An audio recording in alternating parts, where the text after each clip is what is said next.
Hello everyone, आप सभी को नमस्कार। This is DG and welcome to DG academy. I hope आप लोग अच्छे और स्वस्थ होंगे और अपनी तैयारी ज़बरदस्त तरीके से कर रहे होंगे। ये वीडियो एसएससी एमटीएस 2025 के लिए जीएस स्ट्रेटेजी के रिगार्डिंग तीसरी वीडियो है। और इस वीडियो में हम इंडियन कॉन्स्टिट्यूशन एंड पॉलिटी यानी भारतीय संविधान और राज्य व्यवस्था के बारे में डिस्कस करेंगे और देखेंगे कि एसएससी एमटीएस 2024 के एग्ज़ाम में कौन से पोर्शन से कितने क्वेश्चन पूछे गए हैं और क्या क्या टॉपिक्स आपके लिए इम्पोर्टेंट है। तो इस वीडियो को लास्ट तक ज़रूर देखें ताकि आपको एक आइडिया लग सके कि एग्ज़ाम के पॉइंट ऑफ व्यू से क्या रेलेवेंट है। तो चलिए स्टार्ट करते हैं। तो जैसा कि आप स्क्रीन पे देख रहे होंगे कि पॉलिटी से हर शिफ्ट में 2 से 3 क्वेश्चन पूछे ही जाते हैं और इस बार एसएससी एमटीएस 2024 के एग्ज़ाम में लगभग 120 क्वेश्चन पूछे गए। और इसको अगर हम 65 शिफ्ट से डिवाइड करें तो आपका एवरेज 1.85 के अराउंड आता है, यानी हर शिफ्ट में 2 क्वेश्चन पूछे ही गए हैं। किसी किसी शिफ्ट में 1 क्वेश्चन भी पूछा जा रहा है और किसी किसी शिफ्ट में 3 क्वेश्चन भी पूछे गए, पर हर शिफ्ट में क्वेश्चन पूछे जाते हैं। अब देख लेते हैं कि कौन से टॉपिक से क्या क्या क्वेश्चन बने। तो सबसे पहले तो संविधान के स्रोत यानी सोर्सेस ऑफ द कॉन्स्टिट्यूशन, यानी किस कंट्री से हमने अपने संविधान में क्या क्या चीज़ें ग्रहण की हैं। तो अर्ध संघीय स्वरूप यानी क्वासी फेडरल मॉडल के बारे में क्वेश्चंस पूछा गया, जो कि हमने कनाडा से लिया है। ऐसे ही समवर्ती सूची यानी कॉन्करेंट लिस्ट का कॉन्सेप्ट हमने ऑस्ट्रेलिया से लिया है। ऐसे ही पार्लियामेंट्री सिस्टम यानी संसदीय प्रणाली को ब्रिटेन से हमने ऑब्जर्व किया है। उच्चतम न्यायालय के न्यायाधीशों के को हटाने की प्रक्रिया यानी जिसे आप इम्पीचमेंट यानी महाभियोग के नाम से जानते हैं, वो हमने यूएसए से लिया है। ऐसे ही मौलिक कर्तव्य फंडामेंटल ड्यूटीज का कॉन्सेप्ट हमने रूस से लिया है। संविधान संशोधन यानी कॉन्स्टिट्यूशन अमेंडमेंट की प्रक्रिया हमने दक्षिण अफ्रीका से ली है। पर ऐसे ही क्वेश्चंस पूछे जा रहे हैं।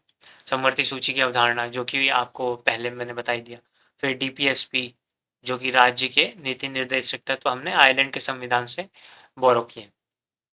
उसके बाद भारतीय संविधान से रिलेटेड क्वेश्चन पूछे गए, यानी भारतीय संविधान की प्रकृति कैसी है, भारतीय संविधान की प्रस्तावना को किसने पेश किया और सभी फीचर्स। तो भारतीय संविधान की प्रकृति के बारे में पूछा गया, जो कि ना ही कठोर है ना ही लचीली है। और संसदीय प्रणाली भारतीय संविधान की एक विशेषता है। फिर भारतीय संविधान की प्रस्तावना के बारे में क्वेश्चन पूछा गया। भारतीय संविधान की एकात्मक विशेषता यूनिटरी फीचर जो कि एकल नागरिकता है, यानी पूरे इंडिया में सिंगल सिटीजनशिप का कॉन्सेप्ट है, यानी पूरे भारत में आपके एक ही सिटीजनशिप होगी।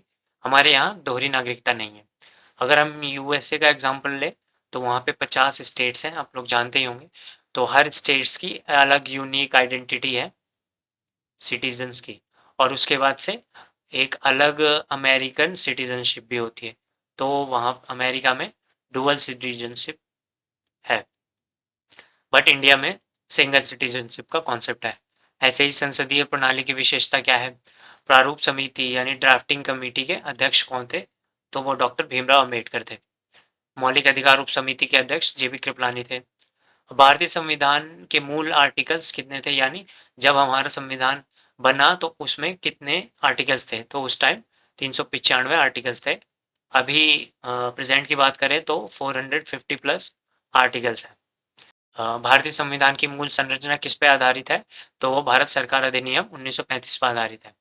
3 सूचियां कौन सी हैं, तो संघ सूची, राज्य सूची और समवर्ती सूची। संघ सूची में कितने विषय हैं, तो वो 100 विषय हैं। इसके बाद मौलिक अधिकार से क्वेश्चंस काफी पूछे गए हैं। मौलिक अधिकार और मौलिक कर्तव्य, ये दोनों सबसे इंपॉर्टेंट टॉपिक हैं पूरी पॉलिटी में। मौलिक कर्तव्य यानी फंडामेंटल ड्यूटीज। तो इन दोनों टॉपिक्स को आपको सबसे अच्छे तरीके से करना है, इन्हें याद करना है। जैसे इस पर पूछा गया कि आर्टिकल 16 किससे रिलेटेड है, तो वो अवसर की समानता से रिलेटेड है, यानी इक्वालिटी ऑफ अपॉर्चुनिटी।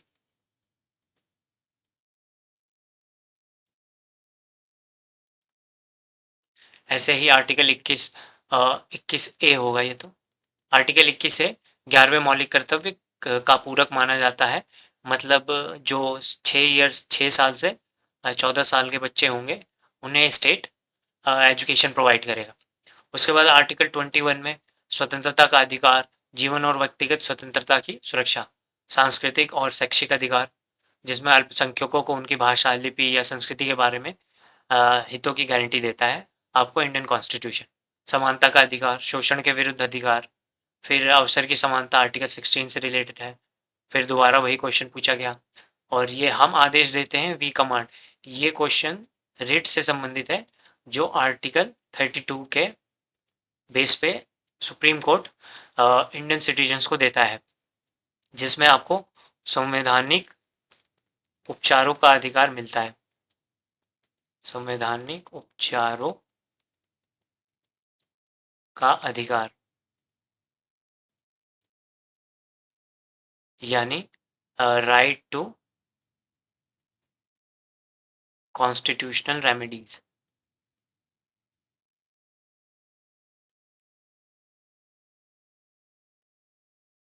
ऐसे ही फिर आर्टिकल 16 से क्वेश्चंस काफ़ी इस बार पूछे गए हैं, और आर्टिकल 25 से 28 जो कि फ्रीडम ऑफ रिलीजन यानी धर्म की स्वतंत्रता आपको प्रदान करता है।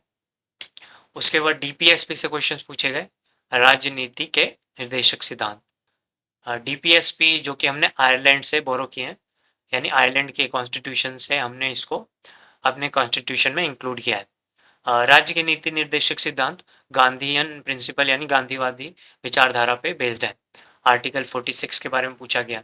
आर्टिकल 37 डीपीएसपी को लागू करना राज्य का कर्तव्य है। ऐसे ही आर्टिकल 51 के बारे में पूछा गया, जिसमें अंतर्राष्ट्रीय शांति और सुरक्षा यानी इंटरनेशनल पीस और सिक्योरिटी को बढ़ावा देने पर महत्व दिया गया। फिर आर्टिकल 43 है और आर्टिकल 37, आर्टिकल 41। उसके बाद मौलिक कर्तव्य, फंडामेंटल ड्यूटीज, ये भी मोस्ट इंपॉर्टेंट टॉपिक है। फंडामेंटल राइट और फंडामेंटल ड्यूटीज से लगातार क्वेश्चन पूछे जा रहे हैं, तो आप पॉलिटी में सबसे ज़्यादा ध्यान इन्हीं दो टॉपिक्स पे दे सकते हैं। आर्टिकल 51 जिसमें मौलिक कर्तव्य जोड़े गए, जो कि 1976 में 42nd कॉन्स्टिट्यूशन अमेंडमेंट एक्ट से जोड़े गए थे, जो कि संविधान के भाग 4A में ऐड किए गए थे।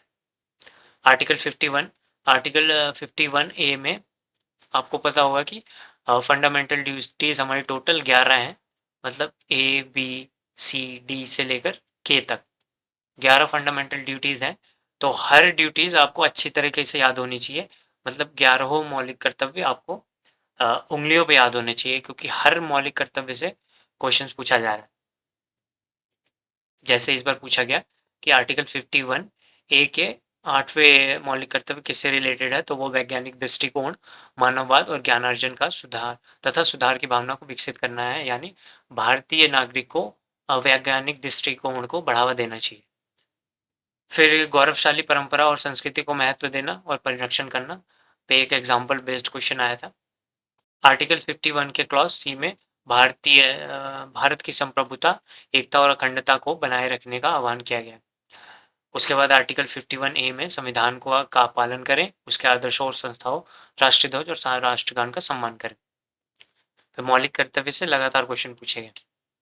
उसके बाद कॉन्स्टिट्यूशन के पार्ट 5 यानी यूनियन से रिलेटेड जो पार्ट है आपका, उसमें प्रेसिडेंट से क्वेश्चन बने हैं, जिसमें आर्टिकल 58 यानी राष्ट्रपति पद की क्या योग्यताएं होनी चाहिए, भारत का राष्ट्रपति बनने की योग्यताएं क्या है, ये सभी क्वेश्चन पूछे गए हैं।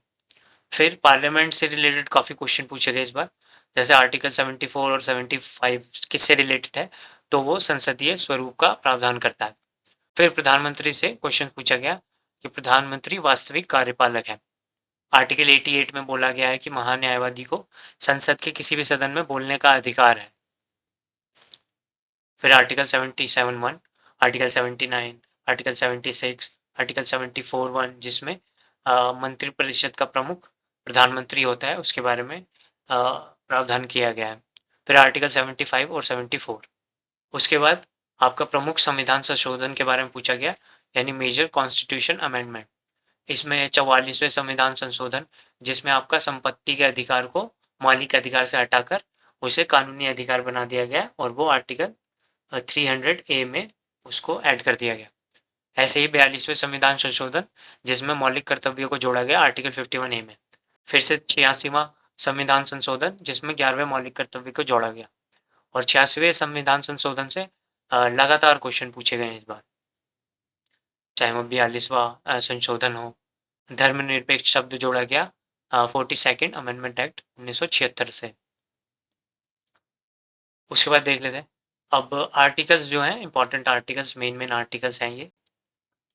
काफ़ी डीप भी क्वेश्चन पूछा गया, तो आप ऐसे आर्टिकल 356 तो इमरजेंसी से रिलेटेड है, तो ये इतना टफ नहीं है, बट बीच बीच में से जैसे आर्टिकल 125, आर्टिकल 165, आर्टिकल 326, आर्टिकल 171, ये सब काफ़ी थोड़े मॉडर्न टाइप के क्वेश्चन पूछे गए हैं। तो आप आर्टिकल सारे आपको ऑलमोस्ट आप कोशिश करो कि मोस्टली आर्टिकल आपको याद होने चाहिए, क्योंकि क्वेश्चंस किसी भी आर्टिकल से पूछा जा रहा है। ऐसे आर्टिकल 163 जो कि राज्यपाल को मंत्रियों द्वारा सलाह दिए जाने से संबंधित है। आर्टिकल 157 में राज्यपाल की नियुक्ति के लिए योग्यताएं क्या क्या होनी चाहिए। आर्टिकल 153 में ये प्रावधान है कि दो या दो से अधिक राज्यों का एक राज्यपाल हो सकता है।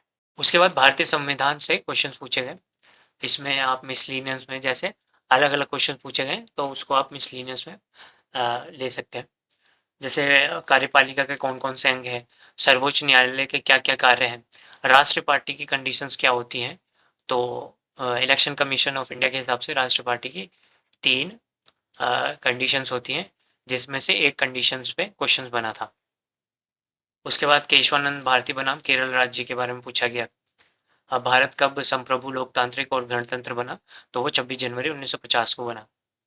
और राज्य के मंत्रिपरिषद की बैठक कौन करता है, तो वो मुख्यमंत्री करता है। तो ये सब क्वेश्चंस आप एक बार वीडियो को पॉज करके अच्छे से पढ़ेंगे, ताकि आपको पता चल सके कि किस प्रकार के क्वेश्चंस बन रहे हैं और पूछे जा रहे हैं।